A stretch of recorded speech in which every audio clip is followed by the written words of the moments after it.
Fernando César, conte quem é você. Pois não, Marcelo. Eu sou paranaense, nascido em Maringá, no dia 14 de janeiro de 1958. Estou há 30 anos em Curitiba, nesse ano de 2009, completando 30 anos, mais precisamente no finalzinho de agosto e no comecinho de setembro, que eu marco a minha chegada aqui, mas já vim com uma formação de radialista. Acredito que não poderia ter sido outro profissional, senão na área de comunicação, por ser filho de radialista. Meu pai militou na imprensa, jornalista e radialista durante muitos anos. Joy Silva deu os primeiros passos dele em Maringá, onde eu nasci, e sou sobrinho de radialista também, porque meu pai teve apenas um irmão, Lindolfo Silva, que trabalhou durante muito tempo em rádio, atua até hoje na área de comunicação, se formou em Direito, mas atuando na área do Direito da Comunicação. Então, com essa influência toda na família, eu só poderia ter sido radialista e continuo praticando essa profissão com muito orgulho e com muito amor.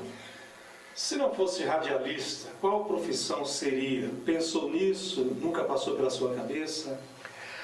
Olha, Adilson, talvez advogado, porque eu, exatamente no ano em que eu me casei, em 1977, em Londrina, muito jovem ainda, foi exatamente o ano que eu, lá em Londrina, pela Universidade Estadual de Londrina, pela UEL, eu prestei o vestibular, passei em Direito, cheguei a cursar o primeiro semestre, mas daí, em função do casamento, eu fui pai muito cedo, com 19 anos, nasceu meu primeiro filho, sou pai de 3 filhos, homens, e aí, claro, a necessidade do trabalho me obrigou exatamente a me preocupar, a mergulhar de cabeça na profissão, e aí não pude terminar. Eu quero crer que, talvez se não tivesse abraçado a profissão, como acabei abraçando, de fato eu teria sido talvez advogado.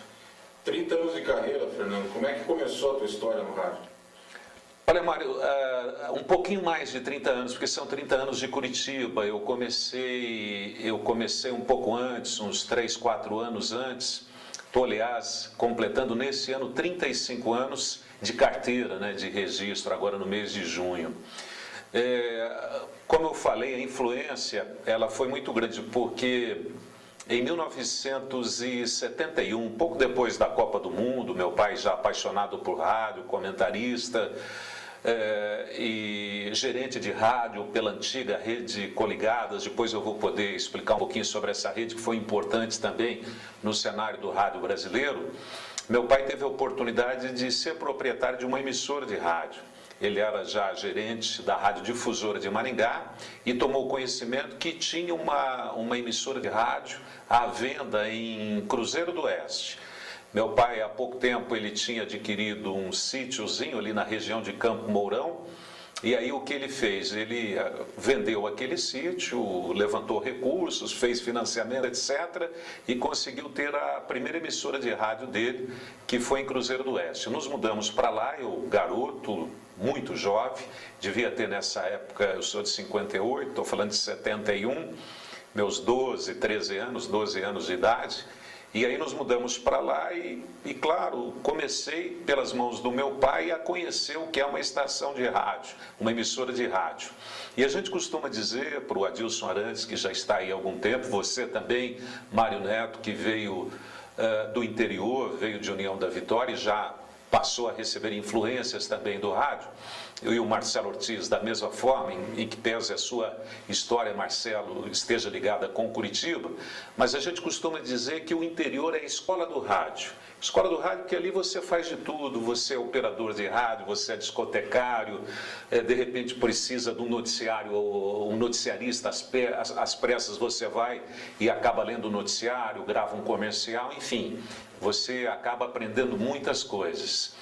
E o que aconteceu em Cruzeiro? Por ser uma cidade pequena, então todos praticamente se conhecem, e aí é que veio uma influência muito grande na minha carreira, ou para eu abraçar exatamente a profissão. Me lembro, essas coisas, acredito que de destino, eu saí com meu pai para para fazer uma compra qualquer no centro da cidade, numa rua chamada Avenida Piabiru, que é a rua principal do centro de Cruzeiro. Meu pai estacionou um carro naquela época, eu fiquei no carro, e naquela época os rádios de carro tinham ondas curtas.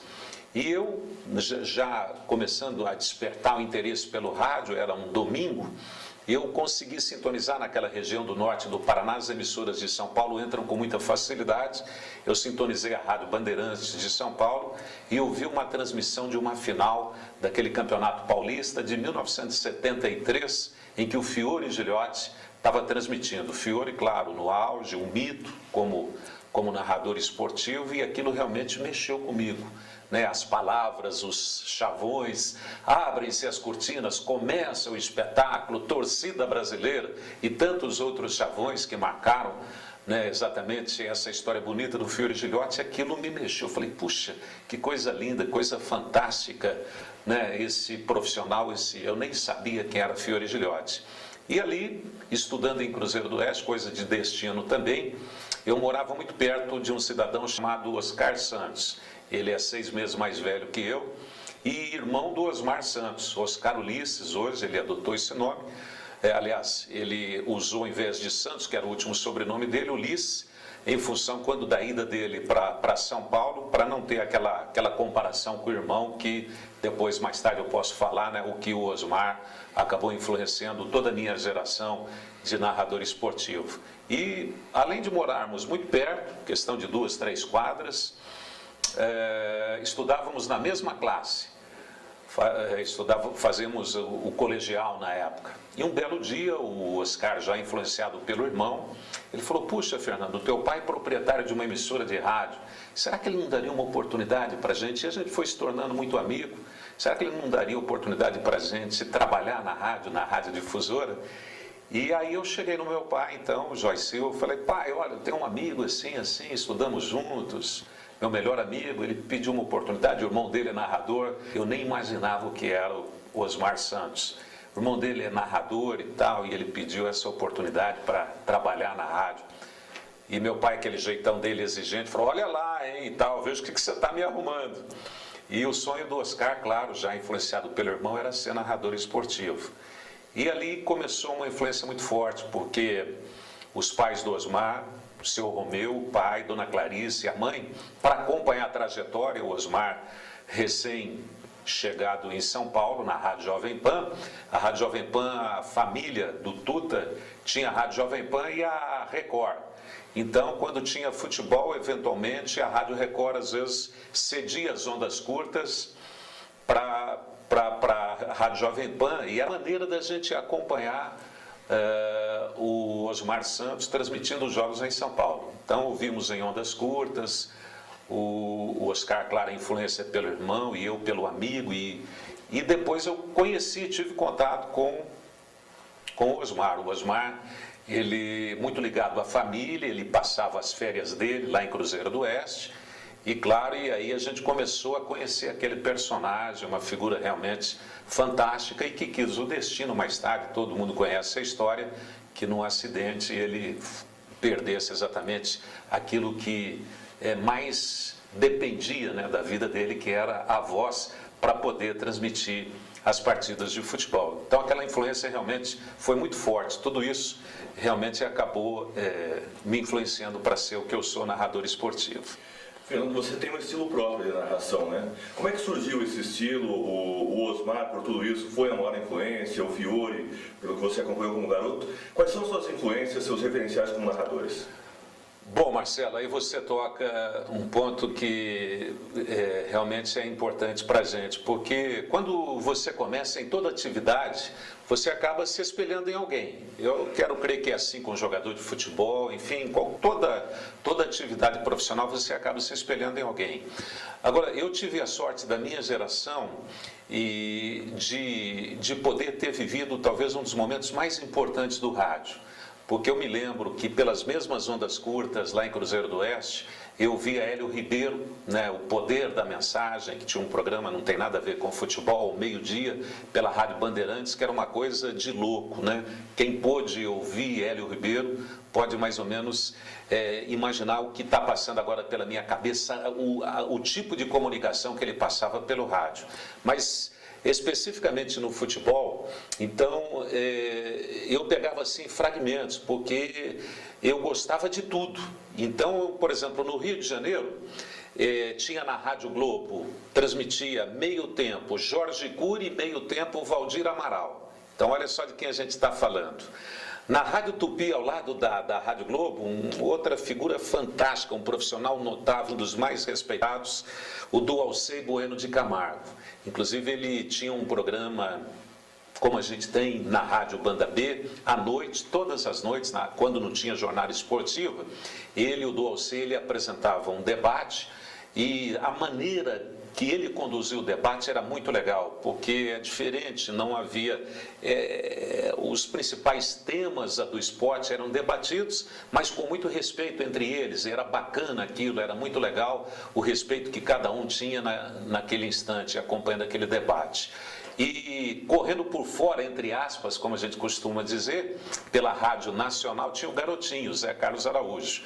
Me lembro uma oportunidade que eu fui transmitir um jogo no Rio de Janeiro, pela Rádio Capital, estava em companhia do Vinícius Coelho, e fomos transmitir um jogo, se não me engano, do Colorado com o Botafogo em Marechal Hermes, naquelas antigas arquibancadas de Marechal Hermes, e já me chamou a atenção uma maneira diferente de um repórter atuar. Tinha um garotinho ali com um gravador, a maneira como ele colocava as perguntas, como ele utilizava o sistema de reportagem dele, depois da transmissão do José Carlos Araújo, e que era o Heraldo Leite. Então hoje a gente vê o Heraldo Leite nas emissoras de TV a cabo, já com seus cabelos brancos e tal. Às vezes eu fico imaginando uma figura magrinho e tal, ele era bem magro e enfim, dando seus primeiros passos na comunicação. Tínhamos repórteres no Rio de Janeiro como Denis Menezes, Kleber Leite, enfim, esse pessoal todo. Isso eu estou falando do Rio de Janeiro. E vindo para São Paulo, a gente tinha Fiore Gilhote numa rádio Bandeirantes, a gente tinha Osmar Santos numa rádio Jovem Pan, a gente tinha o José Silvério, que era o segundo narrador na época da rádio Jovem Pan. Por exemplo, o Lombardi Júnior, que é uma referência notável para todos nós aqui no Paraná, ele não conseguiu deslanchar, né, na Rádio Jovem Pan devido à quantidade enorme de profissionais na área dele. E aí ele acabou exatamente vindo para Curitiba, onde acabou sendo um profissional como referência para todos nós aqui também. Nós tínhamos Joseval Peixoto na Rádio Tupi, que eu tive a oportunidade de acompanhar suas transmissões, ele que teve passagens na própria Rádio Jovem Pan, na Bandeirantes também. E para você ter uma ideia, o que o Osmar foi, né, na minha geração, o Osmar acabou recebendo a influência do Joseval Peixoto, porque ele colocou um jeito diferente de transmitir futebol, um pouco mais cadenciado, com uma voz linda, né, no rádio, considerado talvez a voz mais bonita na época dos narradores esportivos, e ele colocava frases, ele colocava chavões diferentes, por exemplo, do Fiore Gilhote, me lembro algumas dele como um vacilo do zagueiro, ele dizia, barata tonta não atravessa galinheiro, umas coisas assim, realmente estava aberta a casa da viúva, quando o atacante perdia uma oportunidade de arrematar, de colocar uma bola na rede. Então, aquela influência do Joseval Peixoto, do camisa 10, agora me deu um branco, Haroldo Fernandes da Rádio Tupi, que passou influência, até o Osmar, eu li a biografia do Osmar, e o Osmar conta, né, até para minha surpresa, que quem foi, eu achava que teria sido o Joseval Peixoto, pelo jeito, o estilo do Osmar lembrava muito o Joseval, mas o Osmar acabou declarando que quem influenciou mais ele foi o Haroldo Fernandes, que tinha uma voz limpa. Nós tínhamos a Rádio Tupi de São Paulo. Eu estou falando tudo isso por ser do norte do Paraná, para responder, Marcelo. Então as emissoras de São Paulo entraram entravam com muita facilidade naquela região do norte do Paraná, então estou me lembrando desses locutores. Então foi uma safra incrível, e daí depois eu comecei, depois dessa influência, então eu ouvi uma Rádio Tupi, eu falava, nossa, que transmissão fantástica, eu queria ser o Haroldo Fernandes. Aí eu colocava no Joséval Peixoto, falei, meu Deus, eu queria ser o Joséval Peixoto, e enfim, eu ia pegando fragmentos, um pouquinho de cada um, recebendo a influência, e depois você acaba criando, né, o seu jeito. Mas talvez eu esteja me alongando, só para concluir. Quem me deu muitos toques, muitos conselhos, não apenas como conselho na profissão, e que quando eu via muita virtude em algum profissional, ele falava, olha, mas atenção, que esse profissional comete um erro aqui, outro ali, ou às vezes ele falava, puxa, mas tem aquele outro e tal, e eu falei, essa pessoa, e principalmente por ser da mesma idade, mas o jeito dele, a postura dele, dava a impressão que ele realmente era 30 anos mais velho do que eu, porque ele me dava muitos conselhos de vida mesmo, foi o Oscar. O Oscar, porque depois da gente ter dado os primeiros passos lá em Cruzeiro do Oeste, meu pai conseguiu adquirir uma rádio em Londrina, a Rádio Clube de Londrina, e aí nós nos transferimos para Londrina. E aí eu fui pedir para os pais do Oscar para que deixasse ele ir conosco. Então a gente conviveu durante uns 5 anos, assim, éramos muito presentes, vivíamos o dia inteiro. Então a gente falava muito de rádio e conselhos de vida. Eu acho que no fundo esse foi o profissional que mais me influenciou, porque ali foi mais que o profissional, foi um verdadeiro irmão. Fernando, o rádio paranaense hoje, ele é referência? Nós evoluímos ou regredimos? Olha, o rádio paranaense é referência, sim. É referência pela dificuldade. A gente às vezes lamenta o pouco espaço. Dia desse eu tive o prazer de poder participar de uma entrevista nesse mesmo projeto do Renato Ribas com o Gilberto Fontoura, que foi outra, depois quando eu chegar em Curitiba, das pessoas que me influenciaram muito. Eu vou poder falar mais um pouquinho, mas o Gilberto, ele lembrou que a gente tem um número, Adilson, muito grande de emissoras de rádio em Curitiba, especificamente aqui em Curitiba, mas infelizmente são poucas, principalmente no rádio AM, né, que eu volto a dizer que é a escola do rádio. A gente tem poucas oportunidades, a gente precisava de mais espaço, nós precisávamos de mais competitividade. Tanto é que eu acredito que as emissoras de rádio FM, né, no dial FM, elas começaram a descobrir agora mais recentemente esse filão de poder fazer muita coisa que o rádio AM fez, e antigamente havia essa segmentação. O Mário Neto, que tem aí uma atenção muito grande, né, tem grande parte da sua vida dedicada ao rádio FM, ele pode concordar que hoje o FM está despertando nesse espaço que o rádio AM está oferecendo. Mas em termos de profissionais, nós temos aqui grandes talentos, né?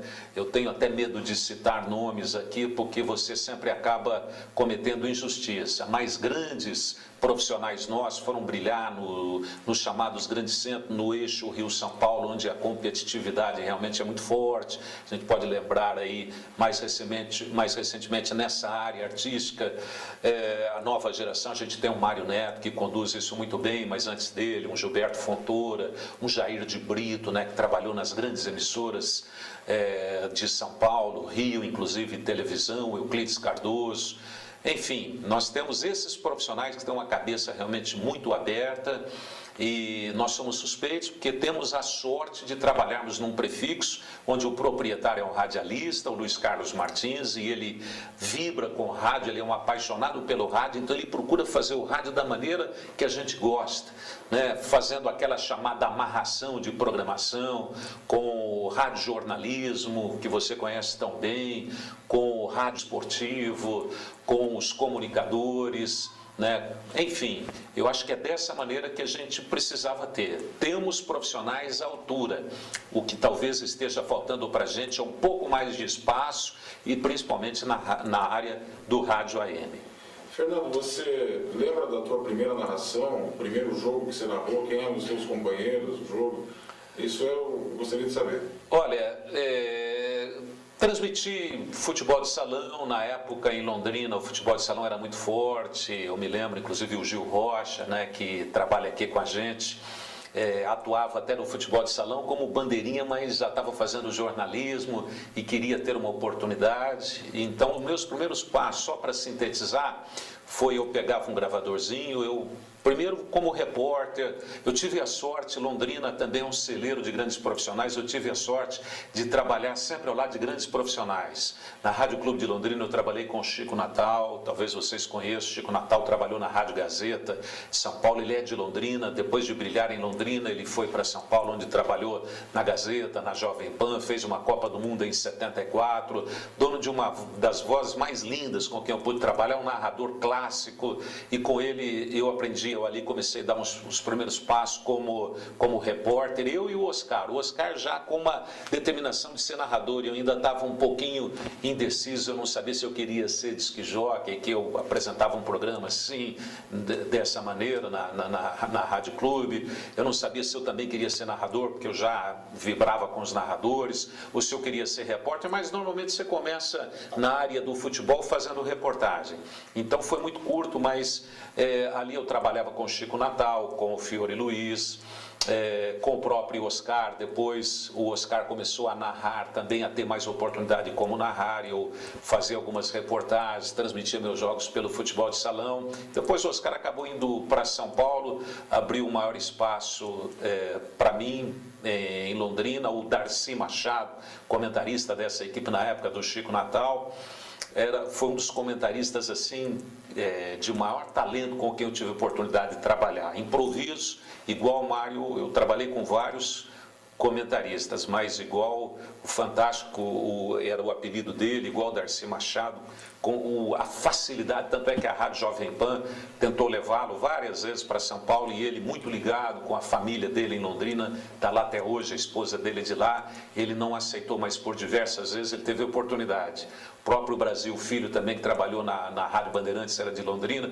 Então, com essa sorte toda, chegou um dia que o Chico Natal precisou de fazer um posto. Tinha o Centenário lá nos anos 70, de Centenário do Sul, que tinha montado um grande time e estava em condições, no momento hoje, como se fosse um J. Malucelli, estava em condições de lutar até pelo título, naquela oportunidade do campeonato estadual, e foi enfrentar a União Bandeirante. Aí o Chico Natal me escalou, ele sabia que eu tinha essa vontade de oportunidade de narrar, me escalou para fazer um posto do jogo União Bandeirantes Centenário, mas saiu gol a granel. O que eu gritei de gol foi 5-1, se não me engano, naquele jogo, e aí o pessoal gostou daquela transmissão, e eu comecei, sempre que tinha uma oportunidade, um jogo, aí eu ia lá e transmitia. Fernando, eu gostaria que você falasse um pouquinho da Rádio Capital, porque, pelo que eu lembro, talvez, Fernando, apesar de fazer 30 anos, foi o maior investimento que aconteceu nos últimos anos, com toda certeza, de um grande grupo de comunicação vindo de São Paulo para Curitiba. Como é que foi essa experiência de chegar em Curitiba e chegar num dos maiores grupos como a Rádio Capital na época? Aliás, você toca num ponto importante, Marcelo Ortiz, porque eu estava já, nessa época, em 79, em Londrina, já como uma nova equipe. Na época a Rádio Clube era de propriedade do Lorival Pedrazani, o Palito, conhecidíssimo Palito. Depois de muito tempo pela Rádio Atalaia, que ele teve a oportunidade de ter um prefixo dele, ele adquiriu e foi para lá, para dirigir essa emissora, a Rádio Clube de Londrina. E eu estava na Rádio Clube de Londrina, mas como um segundo narrador do J. Mateus, outro profissional fantástico, escreveu livro, uma voz lindíssima também, está atuando até hoje na Rádio Paiquerê de Londrina. E o J. Mateus resolveu deixar a Rádio Clube de Londrina e tentar um projeto na Rádio Alvorada. E ele me levou junto com ele para a Rádio Alvorada. Eu era muito novo ainda nessa época, mas eu como segundo narrador. E o Palito, quando perdeu aquela equipe, ele queria continuar tocando futebol na rádio dele, porque era uma parceria que tinha com o J. Mateus e o Pedro Silva. Aí o Palito resolveu montar uma equipe, dificuldade em encontrar narradores, ele tentou um narrador que era de Arapongas, agora me deu um branco, não vou me lembrar, talvez na sequência eu vou lembrar desse narrador, mas esse narrador ele tinha parado de transmitir jogo há muito tempo. tinha sido um grande narrador no passado. O Palito fez uma experiência, infelizmente não deu certo, ele já tinha a equipe montada, ele tinha, me lembro bem, o Newton Góes, que era o comentarista e chefe da equipe, o Gil Rocha, aqui da RPC, era o repórter, o Flávio Jobim, grande comentarista, aliás, grande plantão, está atuando até hoje também na Rádio Pai Querer de Londrina, era a equipe, só que não deu certo com o narrador, e naquele instante, eu na Rádio Alvorada, como um segundo narrador, e é muito difícil narrar, porque o J. Matheus ele não pegava gripe nunca ouvi falar que ele tinha problema de garganta, é só se ele ficasse febril, sei lá, para eu ter uma oportunidade. Com um time só para acompanhar, eu sabia que eu ia ter poucas oportunidades de narrar futebol. E coincidentemente, naquele mesmo período, o Osmar Santos, influenciado principalmente pelo irmão, já me conhecia, pelo Oscar, tentou me levar para São Paulo. Mas eu estou falando de 79, eu tinha 20 para 21 anos naquela época, jovem demais ainda. Mas lá fui, o Osmar me ligou, eu nem acreditei, ele falou, olha, Fernando, você quer vir para São Paulo? Eu falei, puxa, esse é o meu sonho, Osmar. Ele falou, olha, você está escalado para transmitir, fazer um posto do jogo Palmeiras e Botafogo em Ribeirão Preto. Lá fui eu, na época o Edson Escatamar, que hoje trabalha com o Fausto Silva, era o coordenador, fazia um trabalho de coordenação realmente fantástico. Nós não tínhamos computador, naquela época não existia computador. Para cada jornada ele fazia uma pauta, ele fazia um livrinho, não esqueço, até durante muito tempo eu guardei. Ele fazia um livrinho com a pauta, com tudo muito organizado e tal, aquele livrinho que era mimeografado. E ele passava aquele livrinho para cada profissional, para cada repórter, enfim, para cada integrante, recebia aquilo via organização da Rádio Globo, claro, imagine, me deu uma gastrite violenta, porque trabalhando ao lado de Osmar Santos, Oswaldo Maciel, Oscar Ulisses era o quarto narrador, Reinaldo Costa era o terceiro, para você ter uma ideia. Eu ficava imaginando, puxa, eles já têm 4 narradores, para que mais um, né, na Rádio Globo de São Paulo? Porque o Osmar estava na Globo desde 77, e bem nesse período eu na Rádio Clube, aí surgiu a oportunidade de um convite para vir para Curitiba, pela Rede Capital de Comunicações, para responder exatamente o que você me perguntou. E a Rede Capital estava surgindo com um jeito diferente de se fazer futebol. Eu citei aqui no começo dessa entrevista o Hélio Ribeiro. O Hélio Ribeiro, depois de passagem pela Rádio Bandeirantes, ele era o diretor de programação, diretor artístico da Rádio Capital São Paulo, em consequência da Rede Capital de Comunicação. Era uma época em que as emissoras não estavam ligadas ainda via satélite. E já naquele instante a Rede Capital de Comunicações tentava ligar as suas emissoras via Embratel, por linha. E realmente era um trabalho notável, com muita dificuldade, por linha Embratel, e eu já começando a acompanhar aquele trabalho diferente da Rádio Capital de São Paulo, que transmitia uma partida com 3 narradores na cabine. Eu falei, mas isso é coisa de louco. E me lembro bem os locutores, os narradores. Era o Marco Antônio Matos, o Jair Bozó, hoje o nosso Jair Júnior, que é daqui do Paraná, e o Alfredo Orlando. Esses 3 narradores, eles colocavam 3 narradores na cabine e transmitiam, cada um transmitia um pouquinho, era o carrossel da capital. Era uma maneira, né, revolucionária na cabeça do Hélio Ribeiro, que ele acreditava que iria tentar brigar com aquelas emissoras tradicionais do futebol de São Paulo, com um jeito diferente de transmitir futebol. E aí aquilo surgindo, era novidade para todo mundo, eu falei, puxa, e a cada mês anunciava-se que a Rede Capital estava adquirindo uma emissora de rádio numa determinada cidade. Eles tinham Brasília, eles tinham Belo Horizonte, eles tinham Porto Alegre, eles já tinham Curitiba, além de São Paulo e Rio. Aí eu pensei comigo, falei, puxa, um convite, na época o diretor de esportes da Rádio Capital em Curitiba, precisou de um narrador e queria trazer um narrador do interior. E eu mas queria que fosse um narrador novo. Aí me fizeram contato e eu falei, puxa, minha vontade mesmo é ir para São Paulo. Eu pipoquei nessa época do Osmar, que falei, poxa, eu estou muito verde, 20 para 21 anos, ir para São Paulo, eu queria pelo menos um ano de aprendizado, né, aqui no estado do Paraná, antes de ir para lá. Aí eu falei, poxa, de repente Curitiba, a Rádio Capital, Curitiba não me assusta muito. Eu falei, de repente uma Rádio Capital, Curitiba pode ser a oportunidade para eu ganhar mais cancha, ganhar um pouco mais de experiência, até poder tentar esse desafio que seria São Paulo. Até agradeci na época o convite, a abertura, né, que o Osmar me fez, e expliquei a ele. Falei, Osmar, olha, gostaria de dar um tempo, gostaria de adquirir um pouquinho mais de bagagem, porque é um desafio muito grande tentar isso agora. Foi aí que eu vim em 79 para Curitiba e quis o destino que eu acabasse tendo meu filho mais novo, que eu já tinha 2 filhos pequenininhos ainda naquela época. Meu mais novo, Bruno Henrique, nasceu em Curitiba e fui me apaixonando, fui fincando raiz e estou aqui até hoje. Pois é, você tem 3 filhos, os 3 viraram radialistas. Os conselhos que você recebeu do Oscar Ulisses no começo, você passa também esse conselho aos seus filhos? Um virou advogado, né? Largou o rádio. Os outros 2 estão aí na ativa. Como é a conversa do dia a dia? A mãe, a esposa em casa, fica maluca com 3 radialistas em casa? Olha, boa pergunta, Adilson Arantes. Até o César Júnior, né, o Fernando, que é meu filho, tem meu nome, o mais velho, ele é um apaixonado por rádio também. E dos 3 é que acabou exatamente fazendo aquilo que eu faço, narrador esportivo. Ele teve muito pouca experiência assim como repórter na área de esportes, mas é também apaixonado.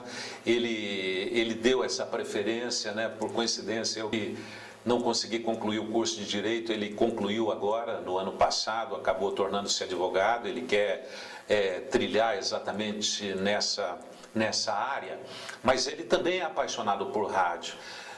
Tanto é que ele faz freelance. Ele vinha transmitindo para uma rádio FM em Paranaguá, até poucos dias atrás, a Rádio Litoral Sul de Paranaguá, partidas de futebol lá. Mas é evidente, se surgisse uma oportunidade que ele pudesse conciliar aqui em Curitiba, algumas coisas estão até por coincidência se desenhando para ele nesse instante, mas a gente sabe que aqui o espaço é muito curto, ele gostaria de ter essa oportunidade sim, mas a gente sabe, ele sabe da dificuldade que eu tive, que para você sobreviver do rádio não é nada fácil. Pela competitividade, pelas oportunidades poucas que a gente tem, e os outros 2 atuando, tiveram experiência, deram os primeiros passos também no rádio esportivo, mas acabaram se firmando exatamente no jornalismo.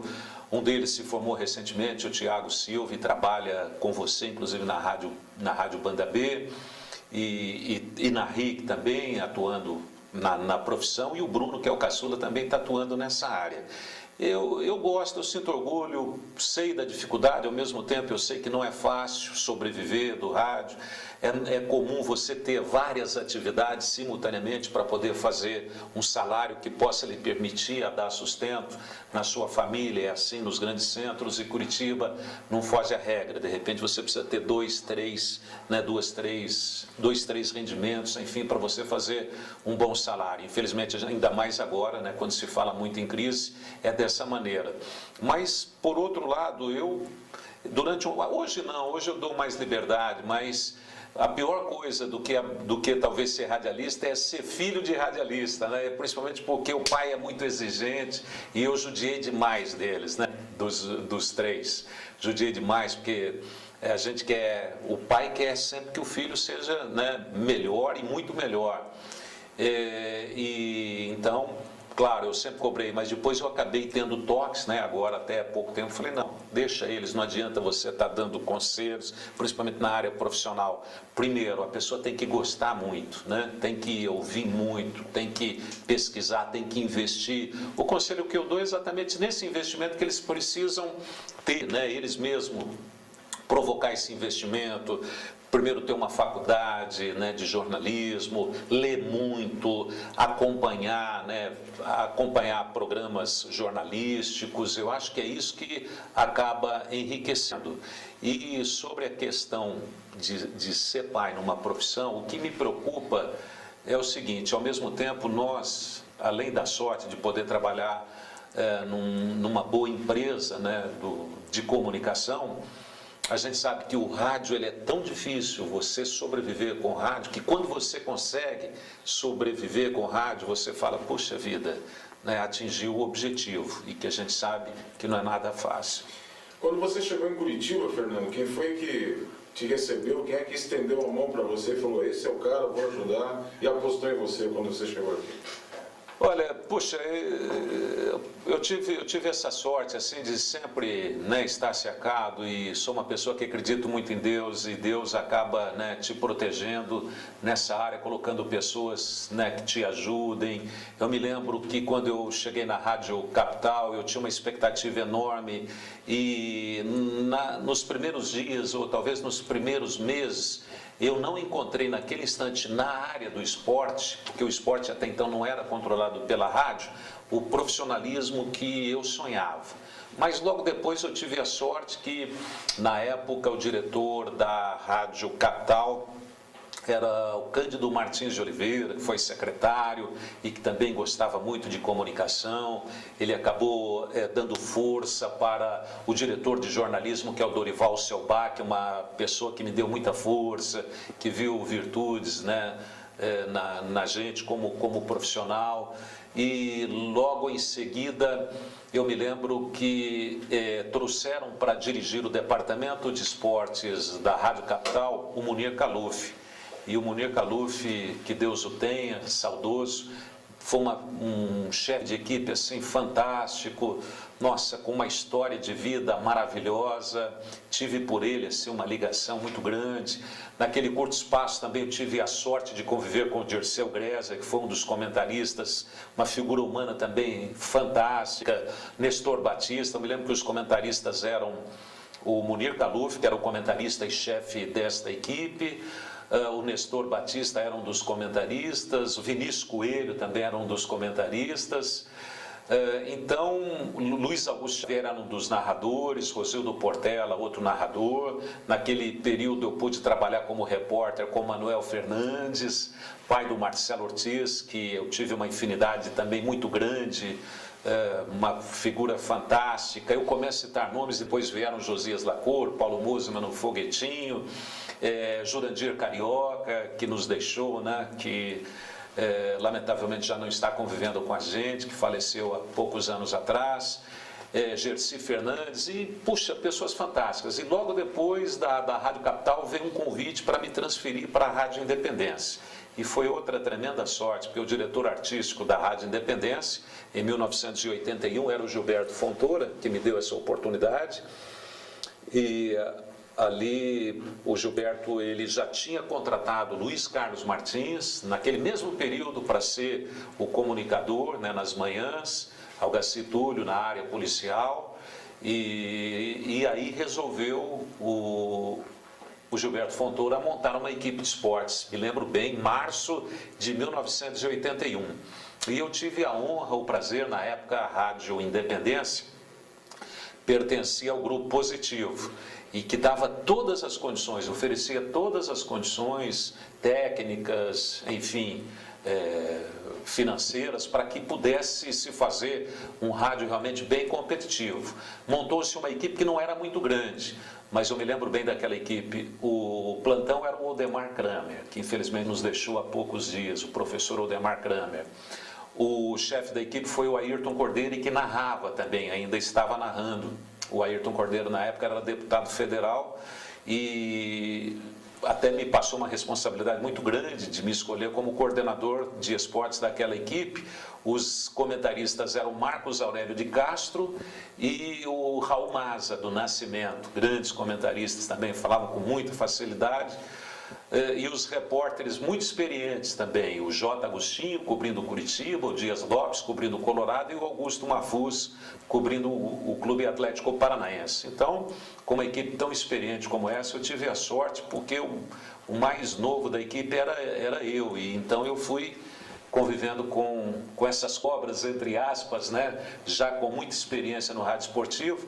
E a honra que eu tive foi depois de muito tempo desse prefixo tão tradicional do nosso rádio, a Independência, ter abdicado do futebol, não fazia futebol, montou-se essa equipe e o primeiro a falar, exatamente, a abrir o microfone num Atletiba em março de 1981 fui eu, porque eu abri a jornada, eu transmiti um tempo do Atletiba e o Ayrton Cordeiro transmitiu outro tempo. E eu abri a jornada apresentando o Ayrton Cordeiro, que fez o primeiro tempo, e depois ele, para minha satisfação e com muita humildade, ele ofereceu o segundo tempo para que eu transmitisse.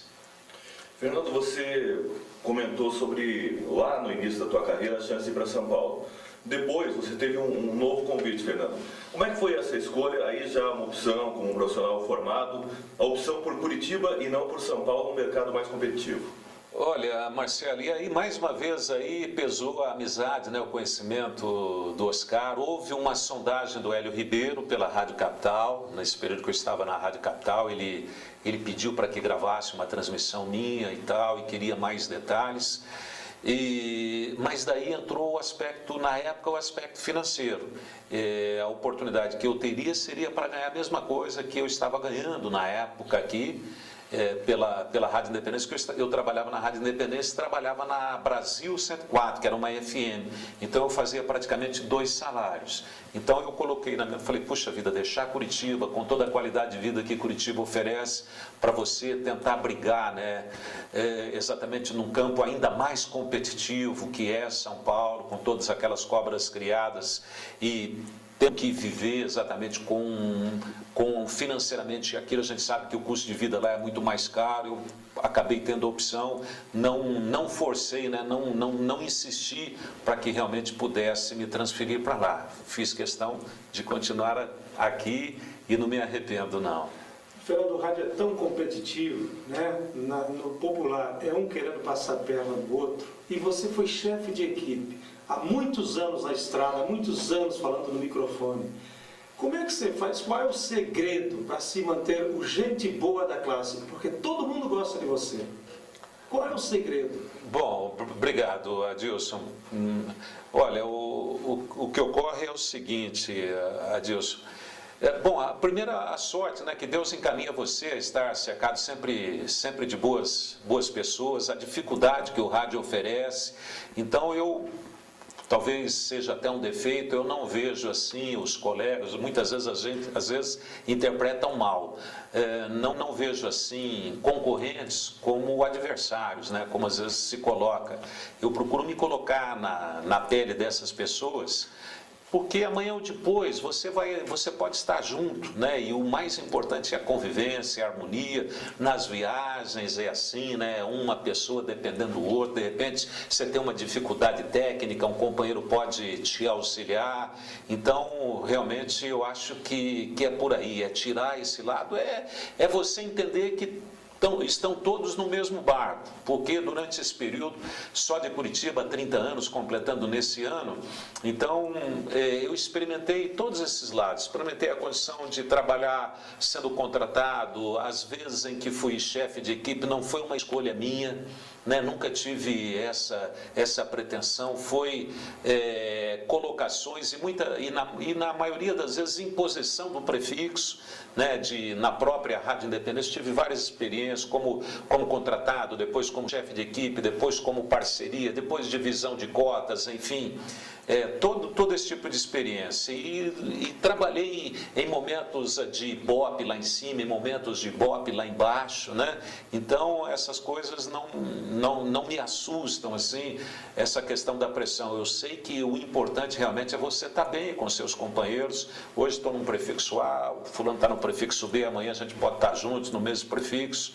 Então é dessa maneira que eu procuro entender. E sabedor que sou da dificuldade do meio também. Então, às vezes eu vejo um colega de um prefixo menor, né, com tanta dificuldade, viajando lá fora e tal, eu procuro me colocar na pele daquela, e sei da importância daquele profissional estar ali, então eu procuro me aproximar, às vezes quebrar o gelo.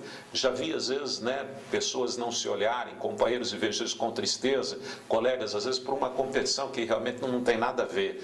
Gostoso é quando tem harmonia, quando vocês podem se sentar à mesma mesa, né, como tive essa experiência até com colegas aí numa viagem recente que a gente fez, jantando na mesma mesa, falando dos mesmos problemas, das mesmas dificuldades. Eu acho que é por aí.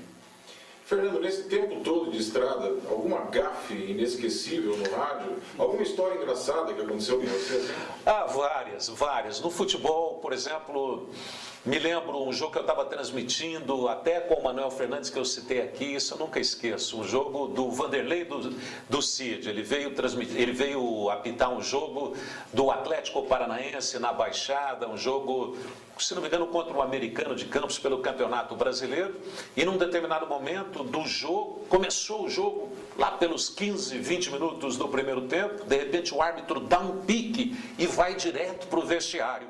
Aí a gente não entendeu nada, realmente inusitado. Imagine você, um jogo válido, Campeonato Brasileiro, não é amistoso, o árbitro dá um pique direto para o vestiário, ninguém entendeu nada. Os bandeiras ficaram se olhando, os repórteres, e eu na cabine perguntava para o repórter, Manuel Fernandes, o que aconteceu aí? Pois é, estamos tentando apurar aqui, ninguém entendeu nada. Aí depois de uns 5 minutos, volta o Ducídio Vanderlei Busquilha para o jogo, ele aciona o cronômetro, a partida começa, ninguém entendeu nada, termina o primeiro tempo, claro. Término do primeiro tempo, intervalo de jogo, todos os repórteres vão no Ducídio. Fala, o que aconteceu, Ducídio? No meio do jogo, você parou e foi para o vestiário e tal, 5 minutos, voltou. O que aconteceu? Ninguém entendeu. Eu falei, não, vocês estão esquentando a cabeça à toa. É que na viagem de São Paulo para cá, o lanche do avião não caiu bem, me deu uma tremenda dor de barriga, não tinha outra opção. Fui para o vestiário, fiz o que tinha que ser feito e voltei para terminar o jogo. Realmente isso marcou. Agora, gafes, nossa, 1000, né? 1000. São tantas. Tinha um prefixo da rádio lá em Cruzeiro do Oeste. Então o prefixo da rádio era assim, a rádio era ZYJ 365. Então o locutor terminava, depois de dar o prefixo da rádio, terminava 365 dias ao seu lado, que era o número do prefixo da rádio. E eu lá, né, guri, dando os primeiros passos, Radiodifusora de Cruzeiro do Oeste, ZYJ 365, 365 anos ao seu lado. Então, e assim vai, né? Um monte de gafe. Fernando, um dos grandes momentos, ou um momento inesquecível da tua carreira até hoje? Olha, Marcelo, puxa, acompanhando os jogos, né, de seleção brasileira, Copa do Mundo, que a gente teve a oportunidade de dividirmos juntos, Copa das Confederações na França em 97, essa de 2006 pela Rádio Banda B, que vai ficar para sempre marcado, muitas Copas Américas, né, que a gente pôde acompanhar, uma no Brasil, aquela de 89, que a gente ficou 40 dias, primeiro em Salvador, vivendo aquela pressão dos baianos em cima da seleção brasileira, depois porque era um preparativo, né, para a Copa do Mundo de 90, depois a receptividade do povo no Recife, às vezes em que a seleção brasileira teve em Curitiba, sempre marcou demais. Mas, olha, como por ter sido o primeiro título conquistado por uma equipe paranaense, no caso o Curitiba em 85, na época eu estava pela Rádio Atalaia, que foi outro momento importante, porque a Atalaia foi um prefixo que marcou muito pelo sucesso que ela fez por ter sido uma rádio musical. E de repente os diretores proprietários da Rádio Atalaia resolveram implantar uma equipe de esportes. Então a responsabilidade foi muito grande. Primeiro, de que o futebol alcançasse o sucesso. E para nossa sorte foi, do princípio ao fim, quando a gente esteve lá, os números do Ibope comprovaram sempre em primeiro lugar. A Rádio Atalaia obteve. E foi ali, em 1985, que eu tive o prazer de transmitir o primeiro título nacional para uma equipe paranaense, o título conquistado pelo Curitiba. Algumas coisas assim marcaram muito. Eu me lembro de um repórter, instalamos linha no saguão do hotel, nos hospedamos no mesmo hotel do Curitiba, Hotel Plaza, em Copacabana, e tinha um repórter lá que estava começando na Rede Globo de televisão. E esse repórter, muito solícito, humilde também, e eu estava ali direto no saguão, e ele, como ele me identificou como sendo de Curitiba, ele queria detalhes assim do Curitiba, me perguntava, puxa, por que Curitiba e não Curitiba? Aí eu explicava a questão da grafia, que o Curitiba não quis mudar, enfim, passava detalhes para esse profissional, e para minha satisfação depois, esse profissional nada mais é do que o Tino Marcos, hoje editor de esportes, né, do Globo do Globo Esporte pela Rede Globo de televisão. E aquele título, Maracanã lotado, 90 mil pessoas, todas elas, a maioria em torno do Bangu, que era o representante carioca, realmente foi muito emocionante. Aquela conquista me marcou muito, inclusive dos narradores que estão em atividade hoje, que estavam lá, apenas 2 estão em atividade. Eu tenho a honra, né, de poder ter vivido essa experiência, e outro companheiro que marcou muito, que foi um grande amigo, um grande amigo e um grande companheiro durante muito tempo, o Luiz Augusto Xavier, que fez aquela cobertura pela Rádio Cidade. Por isso que você é coxa branca? Ou é por causa do seu pai, que aliás estamos esquecendo de falar dele aqui? Exato, olha, o Joy Silva, ele sempre foi muito ligado, muito apaixonado pelo Curitiba. E claro que ele me influenciou, e a maioria dos jogos, Adilson, que eu, por onde estive, porque o Lombardi Júnior, pela Rádio Clube, durante muito tempo foi o grande concorrente, né, que a gente não podia dar muito espaço, e a gente pela Rádio Independência. O Lombardi acompanhava mais os jogos do Curitiba. Eu sou Galo do Norte, Grêmio de Maringá, meu pai é fundador, sócio fundador do antigo Grêmio, Grêmio Guerreiro, depois em Londrina. Quando eu cheguei em Curitiba, eu já cheguei com aquela influência de São Paulo e com a determinação de ser neutro. Então eu sempre procurei ter essa isenção, transmitir com a mesma emoção todos os times, mas essa questão do Curitiba é uma coincidência de escala, porque a gente acaba torcendo mesmo pelos amigos, e você faz amigos no Curitiba, no Atlético, no Paraná, no J. Malucelli, então você está torcendo pelos seus amigos. Fernando, como é que é a emoção de narrar uma final de Copa do Mundo lá?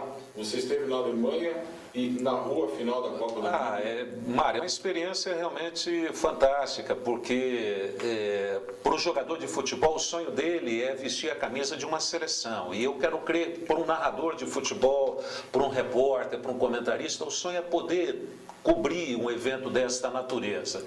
E à medida que a gente teve essa oportunidade, né, em 2006, então a gente pode dizer, puxa vida, agora posso me aposentar. Fernando, de minha parte, para encerrar, eu gostaria que você falasse 2 coisas só rapidamente. Primeiro, falar da importância do Joy Silva, de uma forma geral, porque além de seu pai, foi quem colocou você no rádio e sempre te guiou. E que dica você deixaria para quem gosta do rádio, para quem é apaixonado pelo rádio, para quem gostaria de seguir essa profissão? Bom, vou começar de trás para frente, Marcelo. Tudo você tem que fazer com amor, com muita dedicação, gostar, né? Porque aí essa é a chave do sucesso. Em toda profissão, é realmente gostar daquilo que você está fazendo. Sobre o meu pai, é uma lacuna que ficou, que jamais será preenchida. Quando eu tive que me separar dele, foi um dos momentos mais tristes que eu tive na minha carreira, porque ele era a pessoa que me ligava assim diariamente, a gente ficava conversando, eu era muito exigente. Hoje, depois de perdê-lo, né, nessa vida aqui, porque eu tenho muita fé e acredito que a gente vai se encontrar um dia, né, num plano superior, ficou uma lacuna realmente muito grande, porque desde quando obrigatoriamente a gente se separou, eu confesso que perdi a minha referência. Ele realmente sempre foi a minha referência. Enfim, feliz daquele que pode, né, ter convivido com o seu pai, como eu convivi, e mais que isso, ter trabalhado junto com o seu pai. Muitas vezes a questão de... Mas depois, né, com o tempo, você compreende que realmente foi muito legal você ter vivido isso. As considerações finais, Fernando. Bom, primeiro eu quero dizer que eu comecei essa entrevista falando que Deus me abençoou ao colocar sempre pessoas fantásticas ao meu lado, com quem eu aprendi, não apenas profissionalmente, mas um aprendizado de vida também. E continuo tendo. Tenho a felicidade de estar fazendo aquilo que gosto, com amigos, numa família, né, que a gente encontra nesse nosso ambiente de trabalho. E gostaria que aquelas pessoas ligadas, por exemplo, à nossa profissão, pode ser, claro, toda outra profissão, mas especificamente que a gente vê aqui falando do nosso trabalho, da nossa profissão, tivessem a sorte que a gente teve, de ter trabalhado em boas casas, de ter convivido com pessoas de bem, e que o que vale, né, eu falei que nesse ano a gente está completando 30 anos aí de Curitiba. Parece que foram 30 dias, porque tudo realmente é fugaz, passa muito rápido, e que o mais importante do que isso, do que uma convivência profissional, né, do que uma boa convivência profissional, é uma harmonia entre as pessoas, é uma convivência realmente de ser humano, né? É esse respeito pelo companheiro e sempre acreditar que existe, né, uma luz, que existe algo muito forte, no meu caso é Deus mesmo, que está aí olhando pela gente.